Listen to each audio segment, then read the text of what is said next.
There's a few organizations that have made great leaps in player development, but we need to see it work at the major league level. Let's talk about it.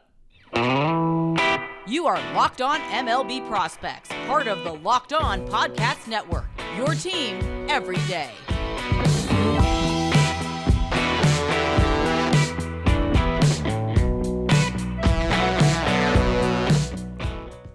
Yes, welcome on in to Locked On MLB Prospects, your home for all things minor league baseball. I'm your host, Lindsay Crosby, freelance baseball writer and podcaster, and thank you for making this your first listen. Every single day, we're probably part of the Locked On Podcast Network, where it's your team every day. And I want this to be your show. If you have questions, comments, concerns, show ideas, anything like that, send them to us. Tons of ways to get them to us, whether it's Discord, Twitter, email, whatever it might be. Links are all in the episode description and the show notes. There's a few organizations in Major League Baseball that have significantly improved at different aspects of player development, but most of it is prospects, and we need to see it work in the major league level. And a good example of what I'm talking about with this is the New York Yankees and their work with pitching. We know that at the deadline last year, they sent a lot of pitchers out, and Ken Waldichuk and things like that, and really depleted some of the depth in the system. And they felt confident in doing that because the player development group has been so good at getting new pitchers. And so looking at prospect rankings now, one of the best prospects in the Yankees system is right-hand pitcher Chase Hampton. But we can't tell the story of Chase Hampton until we tell the story of Will Warren, because that's really where you saw this strategy work for the New York Yankees. So 2021 eighth rounder out of southeastern Louisiana, something where was drafted with a good fastball, could run it up to 98 or so. And their thought process was, okay, rather than doing like you see a lot of teams do, where you get these guys a little bit of time to get used to the organization, and then you throw them in rookie ball, then you throw them into low A or high A or wherever it may be. Instead, we're going to go put Will Warren in the garage, right? That's not what they call it. I've had college coaches call it that to me before, where they talk about pulling a guy out of competition, working with them on the side to fix things, and then bringing him back out. But it's because when they draft him, he is big four-seam fastball guy, right? Can run it up into the high 90s, but the shape's kind of necessarily fine. He's got a curveball to go along with it. So what they did is, for Will Warren, one, they just biomechanically improved everything he was doing, right? It was a super high effort delivery. They toned it down. It's still a high effort delivery, but not nearly as bad. They added some more weapons for him, and so they gave him a two-seamer. They gave him a slider. He ended up eventually adding a cutter, which I do believe he's now dropped. But their whole idea was, rather than having four-seam fastball up in the zone, curveball down, and that's all you have, we're going to give you some tools to attack laterally, right? You can attack horizontally in either direction. And I've talked about this before, where the goal would be to have at least 3 different directions of movement and 3 different velocity bands, right? And so what you're doing whenever you're working a sequence is you're mixing velocity bands and you're mixing movements. So they gave him a sweeper. It's the Yankees, of course they gave him a sweeper. But they gave him a sweeper. They gave him, a two-seam sinker, so it's running in on the arm side. A couple different options there as far as different things that he can do. And so now, look at this year, 23 games between AA and AAA. And remember, he didn't start in the minors until 2022 because he didn't pitch in 2021 in a competitive environment. He was in the garage. But this year, between AA and AAA, 23 games started, 9-4, 3.89 ERA, and 106 in the third innings. 119 strikeouts, so 10.1 per 9, 250 walks, 4.2 per 9, 15 home runs allowed. This is really interesting. Every single one of those home runs has been at AAA. He gave up 5 off the sweeper, 4 off the slider, 3 off of the four-seamer, and 3 off of the changeup. And I said slider, that's really the curveball. But either way, the whole development plan for Will Warren was, we're going to draft him, not shut him down, but not put him into competitive action, work on his stuff, and then unleash him. And he's on the verge now of competing for a job in the rotation out of spring training next year. And now you've got Chase Hampton and Drew Thorpe. Both of them were draft picks last year. Thorpe was a second rounder out of Cal Poly. Hampton was a sixth rounder out of Texas Tech. And it's the exact same thing here that you do, or that they did with Warren. So you take Hampton, and it's something they go in there. Fastball, he's now throwing a curveball, he's throwing a slider, he's throwing a changeup, he's got a cutter, and all of this is combined for a 4-3 record and a 3.63 ERA this year, divided between high A and double A. 106 and 2/3 innings, 145 strikeouts, 12.2 per nine, to 37 walks, 3.1 per nine, 13 home runs allowed. You look at Drew Thorpe, same kind of process. They wanted to rest his arm a bit. They wanted strength work, working on specific stuff. And so they gave the slider more horizontal break. Again, it's the Yankees. It's a sweeper. That makes sense.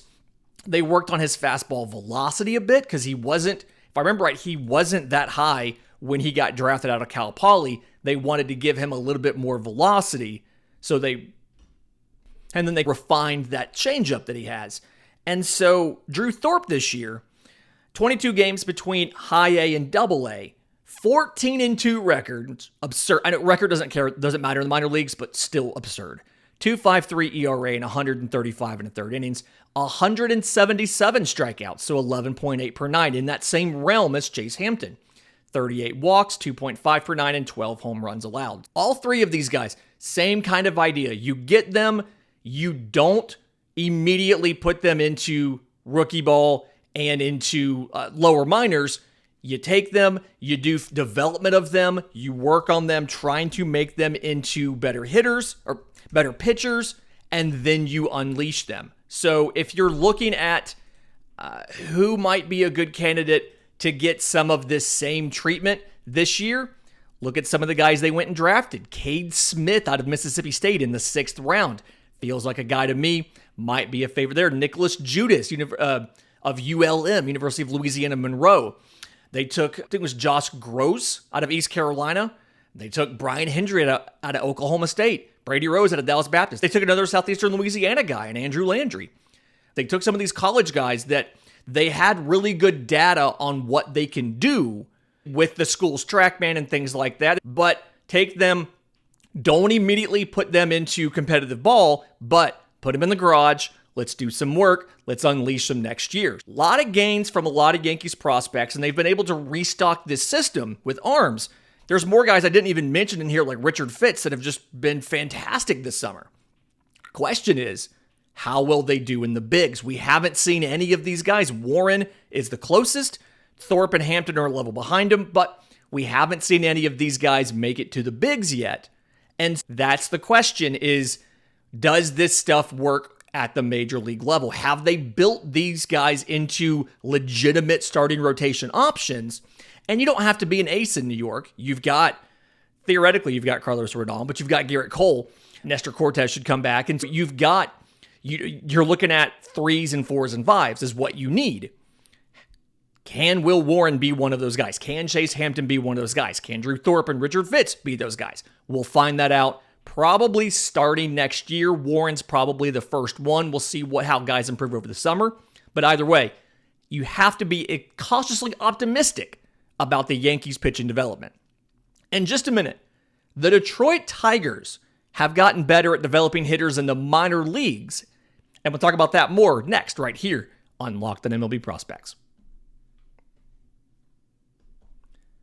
But first, today's episode is brought to you by our friends at eBay Motors. For a championship team, it's all about making sure every player is a perfect fit, and it's the same when it comes to your vehicle. Every part needs to fit just right. So the next time you need parts and accessories, head to eBay Motors. With eBay's Guaranteed Fit, you can be sure every part you need fits right the first time around. Just add your ride to My Garage and look for the green check mark to know the part will fit or your money back. Because just like in sports, confidence is the name of the game when you shop on eBay Motors. With over 122 million parts to choose from, you'll be back in the game in no time.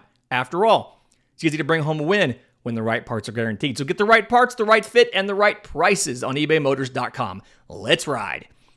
eBay Guaranteed Fit only available to U.S. customers. Eligible items only. Exclusions do apply. Okay, so after we looked at the Yankees pitchers, the next organization that has seemingly turned around their ability to develop from what it was in the past is the Detroit Tigers. We saw they had two very highly touted hitters in Spencer Torkelson and in Riley Green, and it took those guys a while to get going at the major league level. Now, there were some injury concerns, more prominent with Green than Torkelson, but something where second half of this year, those guys have looked more like the prospects we thought they were, and we thought what their potential could be. And there's two guys behind them that are rather promising as well, also infielders, just like Torkelson, but Colt Keith and Justyn Henry-Malloy. So for Colt Keith, 2025th rounder out of high school, 110 games this year between AA and AAA, 315, 383, 565, 24 home runs, 61 extra base hits, 50 walks to 104 strikeouts, and 3 of 4 on stolen bases. It is offensively, it's probably a hit tool over power tool, with the caveat that his raw power is greater. And I think there's a potential to be a higher power tool than a hit tool. And I know I say that he had 61 extra base hits in 110 games and 24 home runs. But when you watch the swing, it very much is a line drive oriented swing. Now, obviously, he can get into them and pull a home run. He likes to pull that. He's not really doing a lot of opposite field work as far as home runs are concerned. But it's a very smooth, very level swing. He can sometimes lefty break and pitch. He can bail early and some things like that. But for the most part, it's good pitch recognition, and it's a good ability to hit just about everything. He does chase a little bit more on sinkers and on cutters, but it's not egregiously bad. And we have the stats for AAA. I don't have access to the AA numbers, but the AAA numbers, I think 7.9% barrel percentage. His 90th percentile exit velo, 104.2 miles an hour. So there's your power. There's your raw power. In zone contact, 85%. So he can get beat in the zone, and I do think a big portion of that ends up being breaking balls from lefties. But 85% contact rate, and then zone contact rate, and then 28.1% chase. Now, defensively, because we have to talk about the defense here, the arm is a plus arm. The speed is probably 40 grade, and the defense, I'd put it slightly below average. When he was in AA, he played mostly third base. And again, the arm is good. There wasn't a ton of errors or anything there. I think he's playable at third. When he got to AAA, they moved him around. He played just about equal. I think it's 21 games each at second and at third, with 10 games as a DH. And for Colt Keith, it looks like they've done a good job of raising the ceiling on the hit tool from where it initially was when he was drafted to now. It's been 3 years, but you're on the cusp of he needs to be an invite to spring training with a legitimate chance to make the team. I don't know if they're going to do that or not. I do think it was fine that you didn't make him a September call-up, but Colt Keith looks to be the real deal. I know in Dynasty, he's incredibly popular. He shot up Dynasty rankings this year. And so it looks like a success story. We haven't seen it tested at the major league level.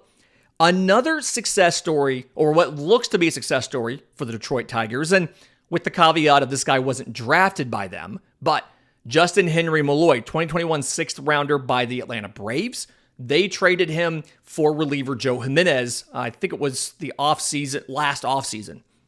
And 121 games for Henry-Malloy in AAA this year. 292, 432, 509 was 8 points away on batting average from a 3.45 slash line. 23 home runs, 48 extra base hits, 101 walks to 128 strikeouts, and 5 of 6 on stolen bases. It's a really interesting profile here, right? There's a lot of unique stuff that you don't see in a lot of guys. Raw power-wise, I think he's slightly behind Colt Keith. Like I said, Colt Keith's 90th percentile exit velo was 104.2. Henry-Malloy's in AAA this year. We have his full season numbers because he's only been in AAA this year. 102.7. So, same stratosphere, but Colt Keith's is higher. His barrel percentage, 8.7%. He's done a little bit better job at being able to get underneath these balls and hit them. Because you'll remember, to get a barrel, that is a combination of exit velocity and launch angle. You will never get a barrel for hitting a ball on the ground. Like, it is a combination of launch angle and exit velocity. So a little bit better at getting the ball up in the air. The zone contact numbers for Justyn Henry-Malloy are lower. The chase is much better. So Colt Keith was at a 28% chase.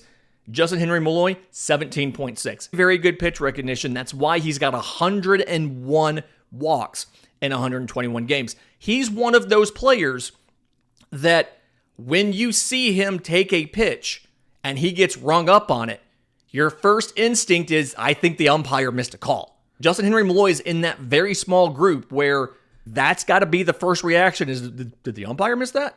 Because he's probably right as to what it is. But the zone contact, I mentioned Colt Keith at 85%, and there's guys out there that are in the 90s. You're looking for mid to upper 80s. Justyn Henry-Malloy, 82.6%. And so what it is in the issue here is he's got his swing is a line drive oriented swing that he can go to all fields. He can hit a little more opposite field home run power than Colt Keith. He still grooves his home runs towards left center, but he can do more than Colt Keith does as far as home runs to all fields. But he struggles at times with breaking balls in the zone. So it's not really, you're not going to get him to chase that much. He's really good at stopping chase, but you can get him to struggle in the zone with a well-executed breaking pitch. So not quite ready is Justyn Henry-Malloy. You still need to get him more exposure to that. And there's the very real possibility that when he first comes up to Detroit, that he's going to struggle once he gets to that next level of quality on breaking pitches in the zone. Now, and specifically when you're looking at pitches in the zone, it feels like the issue he has is sliders. He's seen 542 sliders in AAA, 0.0% barrels. He does not have a single barrel on a slider. He's not chasing a ton, 18.2% on sliders, but the contact rate, 69.8%. That's where he's struggling, and the swinging strike is 12% or so. So the contact rate is lower, the swinging strike is higher. Changeups, another thing, not as bad as sliders, but still has an issue. 294 changeups this year, 5.7% barrel. So he's getting some barrels, but it's a below average amount. He's chasing a little bit more, 22.5%. He's making less contact, 63.2% contact on those. And he's swinging and missing at those more, 15.6%. Justyn Henry-Malloy, its sliders and changeups seem to be the issue. You start them in the zone, you take them out of the zone. That's probably the only time you'll get him to chase. And even when it's in the zone, he still may miss it. The other question is, where is he going to play when he comes up? He's moved all around this year. 49 games at third base, 29 games in left, 15 games in right, 28 games as a DH. The arm is above average, speed is 30 to 35. He's playable but not great at third. Same thing in the outfield, playable but not great. The development you've been able to do here has to make you feel good about the potential of a Max Clark and a Kevin McGonigal, who they got in this year's draft. But at the same time, we haven't seen these hitters work out at the major league level yet. So that's another question is, I want to see Colt Keith and Justyn Henry-Malloy in the bigs against major league pitching. Maybe it's at spring training. Maybe it's the start of next year. But we want to see that work out to have the proof that no, they have gotten significantly better at building hitters. In just a minute, I want to talk about another organization that's promoted a lot of young position players to the bigs recently, but they've struggled with pitching, and they may have fixed it. We'll talk about that next, right here on Locked on MLB Prospects.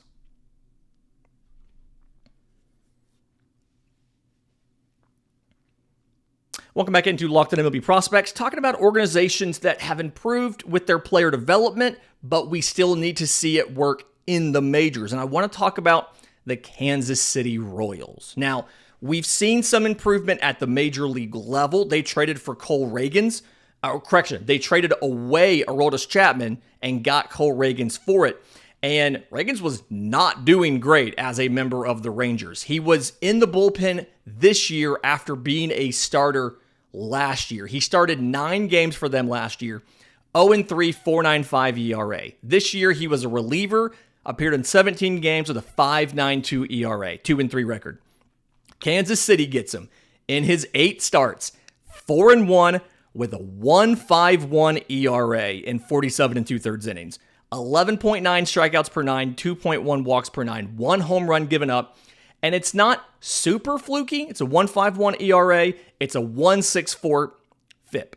So not super fluky. And then we saw them promote Alec Marsh, and he looked okay so far. So you have a little bit of major league example, but Ragans is hard to give full credit to for player development because that was you got him as a major leaguer already. And everybody's been talking about Frank Mazzucato and Noah Cameron in this system. A couple other guys that I want to make sure that I mention as far as pitchers here.